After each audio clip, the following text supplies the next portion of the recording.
जय गुरुदेव। बहुत सारी बातें मन में आ रही थी, लेकिन अभी इतनी सारी गेंदे फूल की बात हुई तो याद आया, जब हम लोग छोटे थे तो मेरे भाई के कान में पेन होता था और मम्मी गेंदे का फूल का रस निकाल के उसके कानों में डालती थी और वो पेन ठीक हो जाता था। और आज ऐसे लग रहा था जो सबके शब्द हैं, जो सब बोल रहे हैं, इतना सुंदर लग रहा है कि कानों के रास्ते से हमारे दिल का हर दर्द, हमारे रोमकूप का हर एक दर्द ठीक हो रहा है, जो रस हमें शब्द से, वाणी से मिल रहा है। तो सरस्वती पूजा बचपन से सुनते थे कि विद्या धनम सर्वधनम प्रधानम।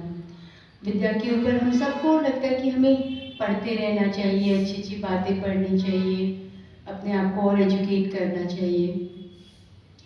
2-3 दिन से राजेश के एक फ्रेंड हमारे घर पे आए हुए थे, अब्दुल नाम है उनका। तो वो हमेशा मेरे साथ सुबह वाणी पढ़ते थे। तो एक वाणी, पहले मैंने उनको मीनिंग बताया उसका कि वाणी का भाव कुछ इस तरह से था कि ना तू अशुद्ध है, ना तू क्षुद्र है, तू महान की संतान है, महान ही है। तो हर वाणी का भाव, मतलब उसने ये कहा कि मैंने इतना पढ़ा है, लेकिन कितना इजी है तुम लोग को चीज़ों को समझना। तो मन में यही आया कि गुरुदेव की वाणी भी यही कहती है ना कि अ से ज्ञ तक पढ़ा, अज्ञ ही रहा।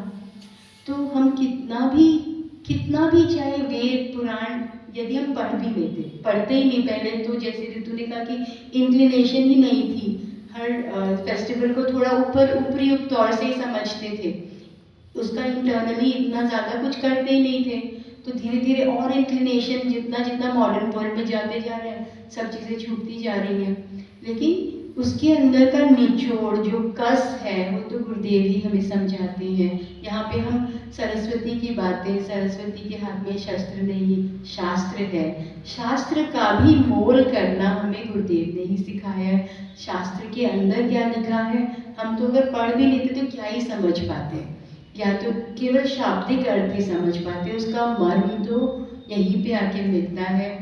मौसम तो आते हैं जाते हैं, मौसम में बदलाव आता है, किसी को सर्दी अच्छी लगती है, किसी को गर्मी अच्छी लगती है, और मतलब कोई को तो ये भी लग रहा है कि अरे बसंत आया अब तो सर्दी जा रही है, किसी को सर्दी का इतना पसंद होता है। लेकिन सारे मौसमों में बसंत मतलब समभाव जो है, हर चीज़ में एक्सेप्टेंस।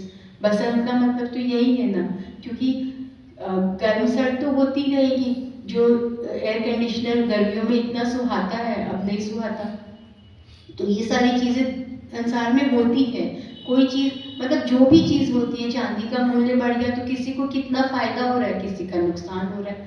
हर एक चीज़ से अप डाउन चलता ही रहता है, लेकिन हर एक चीज़ में समभाव में रहना और एक्सेप्टेंस, जो चल रहा है, जो भगवान कर रहा है, उसमें भी उसके जैसा शांत स्वरूप बन के, उसके जैसा तो नहीं, लेकिन वो बार बार यही तो कहता है तुम मेरे बच्चे हो, महान की संतान महान, बार बार हमें याद दिलाता है। ये संत की ही महानता है कि हमें, मतलब इस प्रकार से अपने, जैसे अभी वर्षा ने कहा ना कि मैं चाहे भूल भी जाऊं कभी तुम भुलाने नहीं दोगे, इतना मुझे विश्वास है। कितनी, मतलब कितनी गहरी बात है कि भक्त के अंदर वो दृढ़ता है कि बच्चा चाहे हाथ छुड़ा के चला जाए, लेकिन माता पिता हाथ छोड़ के जाने नहीं देंगे, ये दृढ़ता है। तो यही, मतलब बहुत सुंदर, सबका एक एक शब्द, एक एक वाणी इतनी सुंदर लग रही कि बस लगता है कान में भरा ही रहे, कान के रास्ते हृदय में प्रवेश पा जाए, हृदय में खुल जाए, रोम कूप खुल जाए। बहुत बहुत बहुत धन्यवाद।